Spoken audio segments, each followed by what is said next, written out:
The movie starts with Cassie singing in the bar with her band. Cassie is a talented singer who is yet to get lucky. She performs at the bar, where she also works as a waitress and bartender. After the performance, Cassie gets ready for her shift when her friend Nora points at the group of guys walking in behind her. They are the Marines, and from Cassie's reaction, it seems that she isn't into the soldier boy type. But among those boys is a guy named Frankie. When Cassie sees him, she is overjoyed, because she used to babysit Frankie as a kid. Frankie introduces her to his group, explaining that they're supposed to be deployed to Iraq in 2 weeks, and are at the bar to just blow off some steam. Cassie goes to serve the Marines and spots our main guy, Luke. He's obviously the best-looking guy in the lot. While everyone orders alcohol, Luke orders a Coke, and Cassie jokingly asks him to pace himself. While she's gone, Frankie notices Luke watching Cassie with fascination, and warns him against trying anything on her, because she's like an elder sister to him. Even Nora warns the boys that Cassie is not big on soldiers. When Cassie returns with their orders, one of the guys, named Armando, makes a misogynistic remark dressed up as a flirty exchange, and that does it for Cassie. She walks away angrily, and Luke chases her to appease her.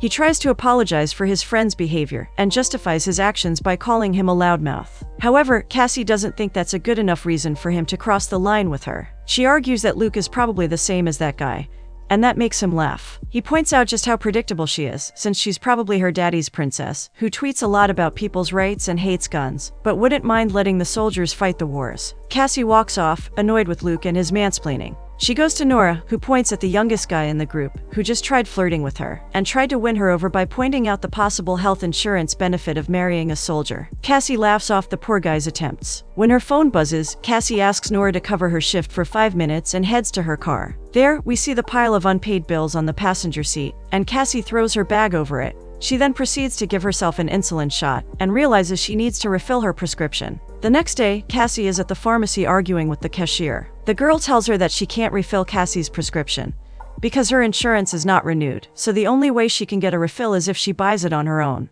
But Cassie can't do that, especially when the meds are so expensive. The holdup in the line makes Cassie's mother worried. She finds out that Cassie is unable to pay for her prescription, and offers the money to her. Cassie tries to resist, but her mother is firm on her decision, because health comes first. But even with her money, it's still not enough to pay for Cassie's meds, and so she hopes that she can survive until she can get a refill. The next day, Luke is out on a run when a car starts chasing him out of nowhere. Luke runs to save his life and climbs over a fence, only to find out that the person chasing him is no one other than his old dealer, Jono. Jono is impressed to see Luke in such good shape, and finds out that he has enlisted. Luke is wary of Jono, because he is rarely ever good news. Acting like an absolute hooligan, Jono reminds Luke that he still owes him 15 grand. Luke promises to get it to him as soon as he can, because if he doesn't, Jono has threatened to harm his family. Meanwhile, when Cassie's mom enters her apartment, she is shocked to see the state of it, especially when she sees the rent notice on the door. Cassie opens the door with her broken doorknob, and they enter. Her mother is worried about Cassie living alone and barely scraping by. They get into an argument, and her mother wants Cassie to move back in with her. They can still share a bedroom, she suggests. But Cassie refuses to go back in life, and wants to move forward.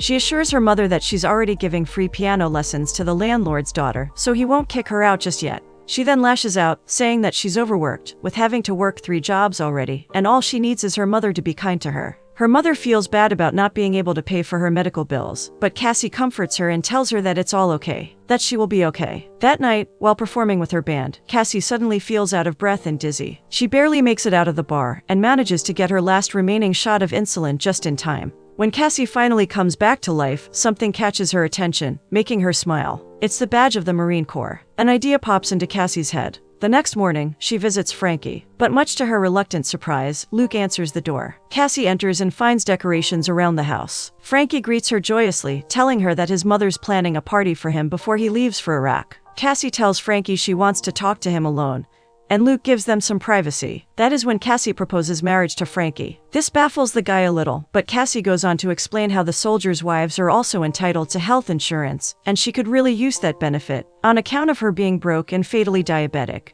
But not only that, married soldiers get paid more, and she tells him that they could split the profits halfway. Frankie sympathizes with her, but before he can say a word, Luke interrupts their conversation, urging Frankie not to go through with it. Since his father is an ex-military man, Luke knows the consequences of a fake marriage. He asks Frankie to not get trapped in this common scam, but this only annoys Cassie. She tells him to mind his business, but Luke accuses her of ripping off the government. This grates Cassie's cheese, and she lashes out at him for siding with the government. They made her mother, and countless other immigrants like her, pay taxes for 10 years before they even considered making them a citizen of the country. Frankie takes Cassie's side on this, and tells Luke that he'd be better off not arguing with her. Luke storms out, and Cassie hopes that Frankie will agree to help her, but it turns out Frankie can't do it. He tells Cassie he got back together with his childhood sweetheart, and is very much in love. Cassie realizes what a stupid thing she just did, and decides to figure this one out herself. As she walks out disappointedly, Luke watches her go, and asks Frankie why her parents can't help her out.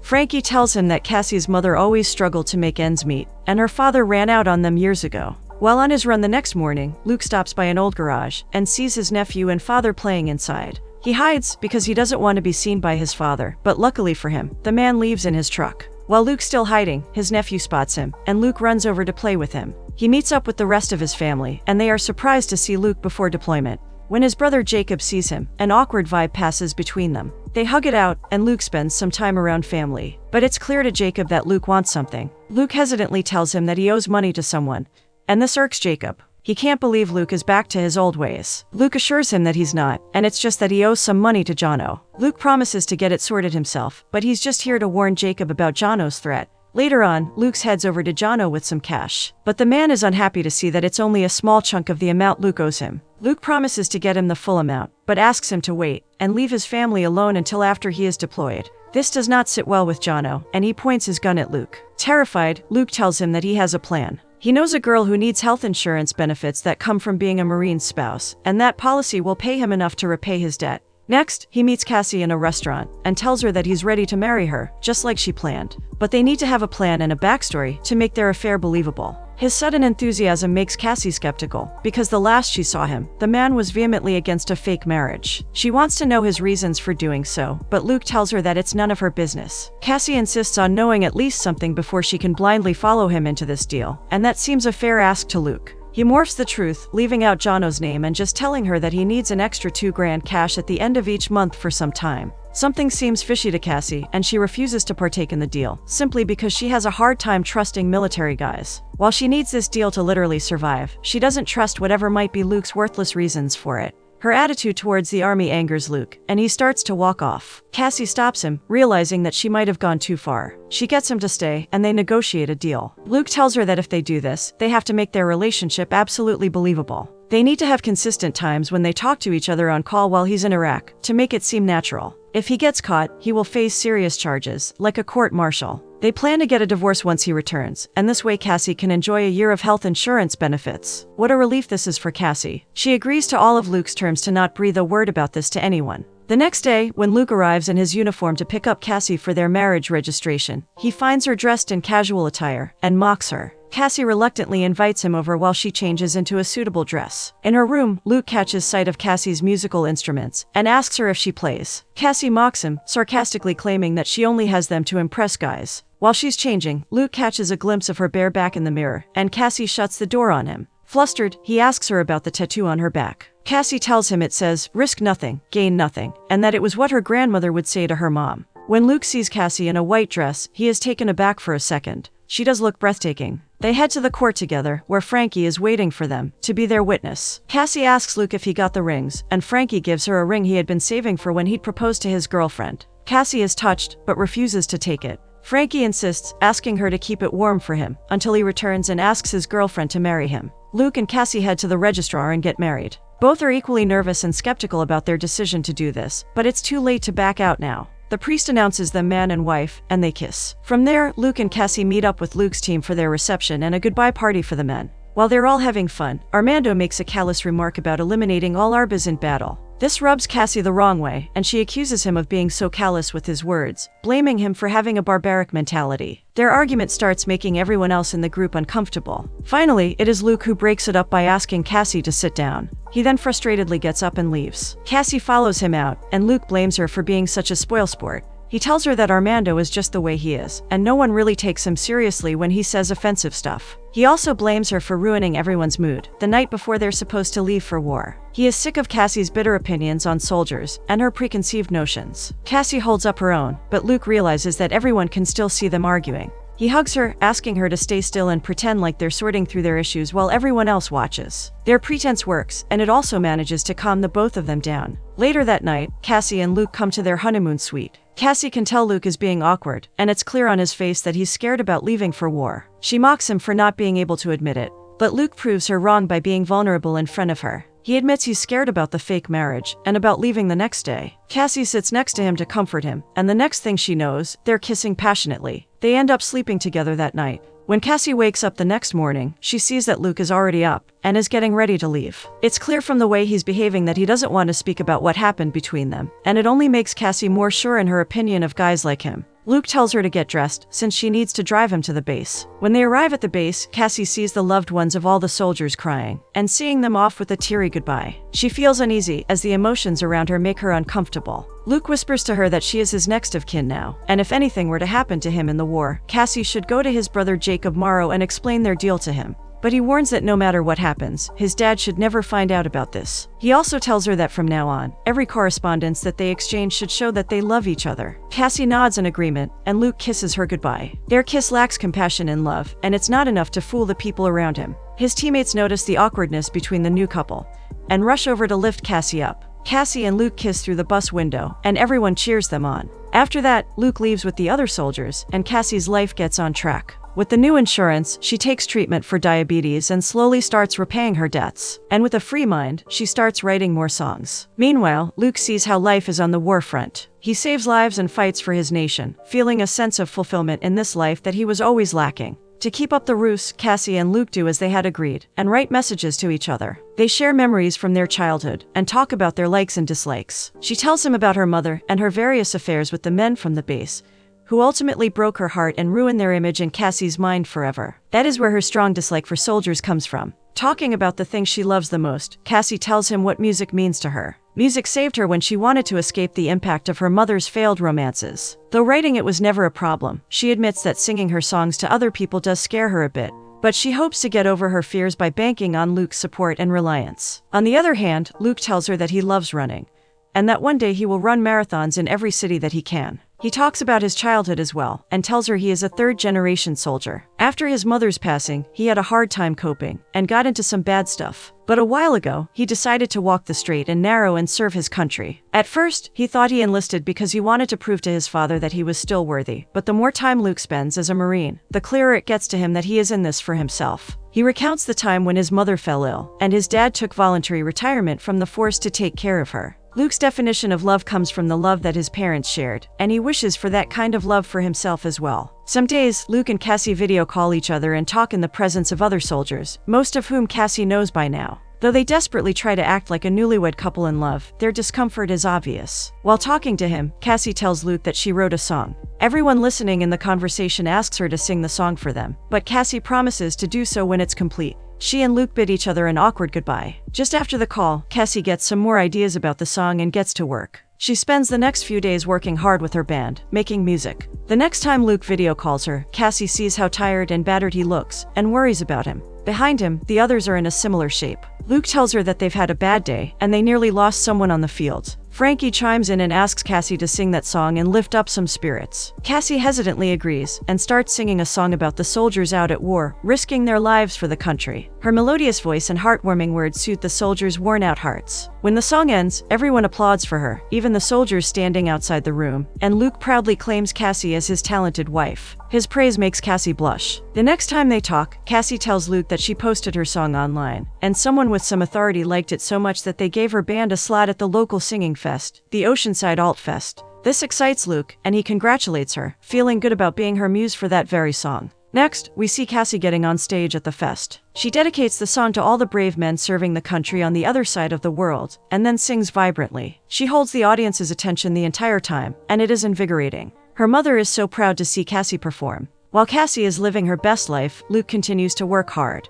A few days later, she calls Luke, but is unable to reach him, and so she excitedly leaves a message for him, telling him that things are surreally good with her. After her performance at the fest, her song now has over 200,000 plays on Spotify, and it's gone viral. She is over the moon, but her happiness is short-lived. A few more days go by, and Cassie is yet to hear from Luke. She's chilling with her friends when she receives a call and goes out to take it. An officer then informs her that an accident occurred, and her husband was wounded in combat. He hurt his legs and will be airlifted to Germany and then back to San Diego. This news drives Cassie crazy, and she almost doesn't believe it. After a rough night alone, Cassie digs out the address Luke gave to her and heads out to see his brother, Jacob Morrow. But as luck would have it, Cassie accidentally ends up at the wrong Jacob Morrow's place, who turns out to be Luke's dad. At first, the man refuses to entertain Cassie, thinking that she might be one of Luke's irresponsible friends. But when he finds out the truth, the man is shocked, because he never even knew that Luke had enlisted in the first place. He wonders why the military called Cassie and not him.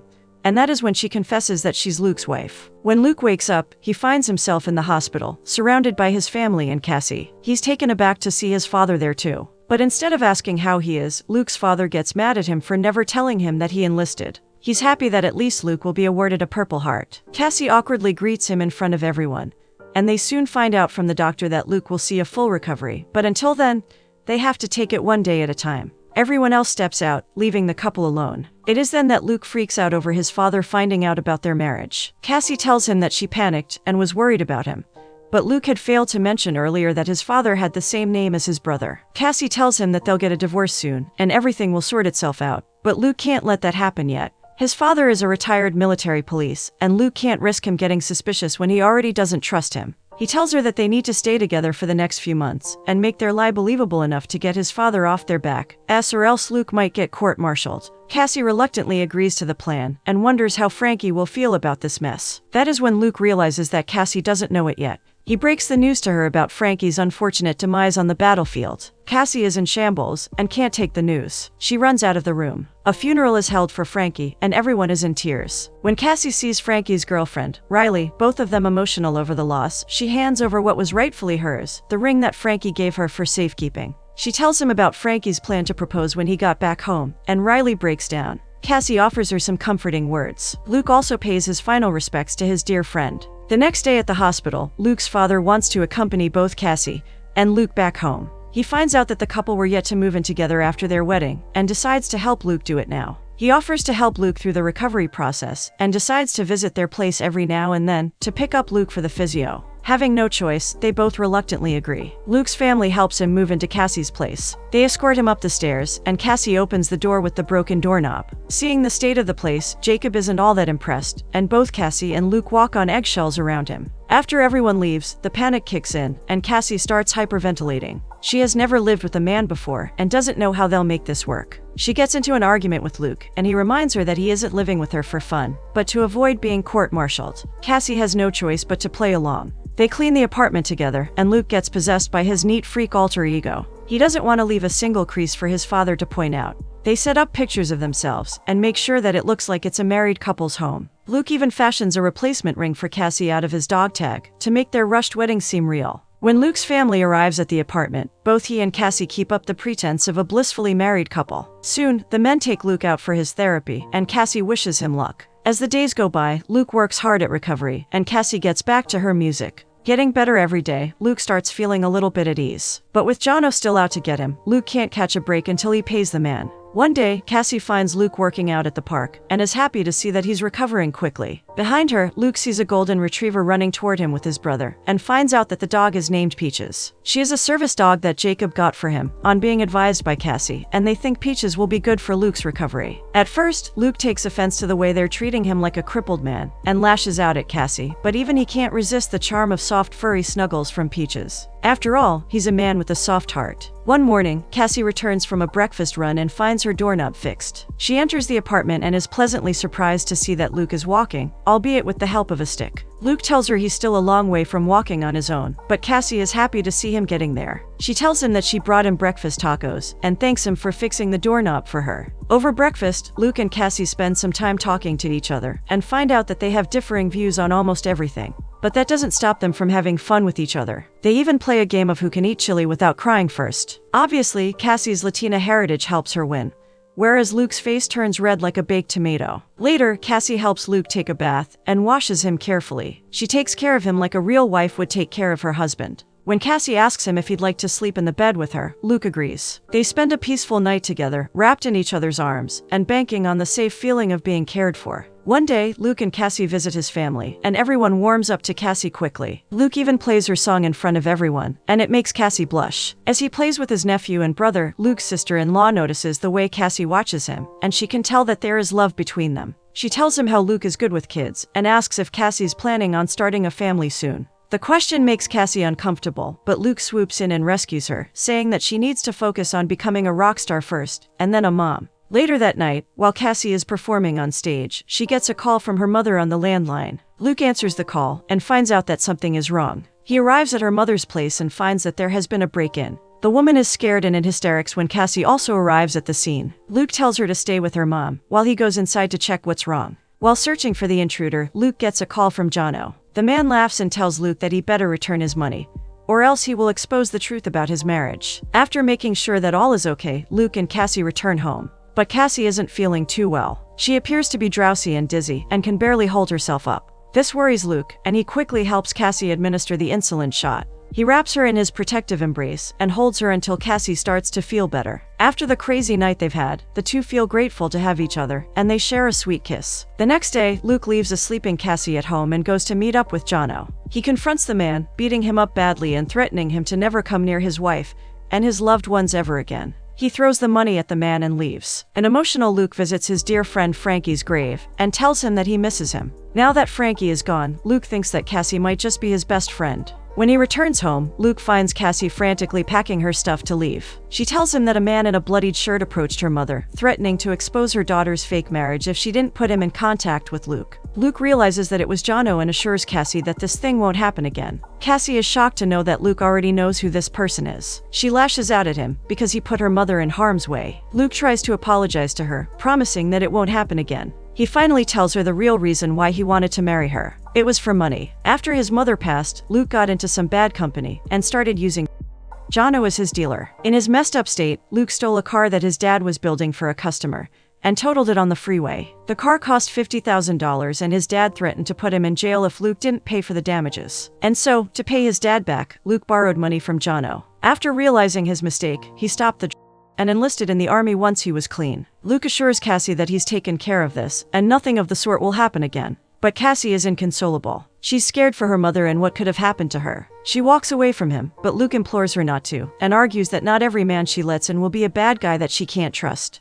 But Cassie tells him he has done exactly that, and she doesn't need him to save her. Luke tries to apologize again, but she tells him to stay with his family and tell them that they're getting divorced. She leaves for her show that night, asking him to be gone by the time she returns. While Cassie gives a banger of a show, Luke achieves a personal feat by finally being able to run again. After a successful show, Cassie gets another bout of good news when her band is picked to open up for another famous band. Cassie's happiness shoots through the roof. Meanwhile, Luke is approached by a commander asking him to return to the base with him. Luke packs his stuff, longingly looking at the apartment one last time, and then leaves. In the middle of the night, Luke's father calls Cassie and tells him that Luke has been charged with fraud because of their fake marriage. He tells her that there will be a trial in a few weeks, and she will be contacted by the police for the role she played in this. When all is said and done, Jacob wonders if their whole relationship was an act. Cassie tells him that it's true they lied. However, they weren't faking it the whole time. On the day of the hearing, when the judge is announcing the charges against Luke and Cassie, Luke makes a bold statement. He claims that he was the one who coerced Cassie into marrying him, and that she had no idea what she was getting into. His claim shocks everyone, especially Cassie. The judge announces Luke guilty as charged, and as a punishment, Luke will have to go away on duty for 6 months, after which he will be discharged for bad conduct. Cassie is due to perform her dream gig later, but she can't get rid of the heaviness in her chest. She watches the video of her wedding to Luke, right before she is called onto the stage. She's overwhelmed to see the huge crowd of people waiting for her performance. This is a big deal for Cassie, as this gig brings her one step closer to her dream, and so she composes herself and starts singing.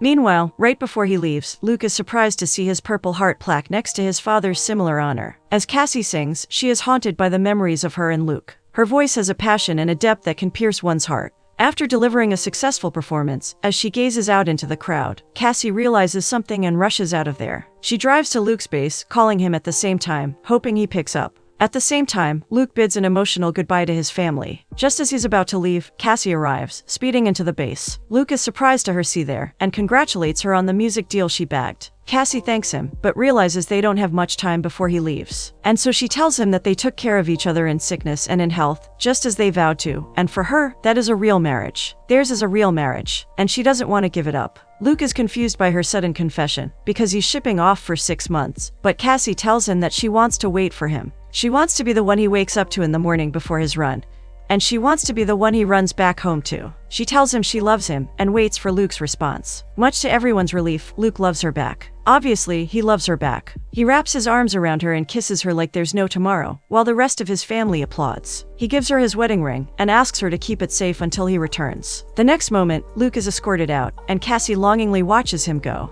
A few months later, Cassie welcomes Luke back home like a true soldier's wife, and now they have all the time in the world to be in love with each other.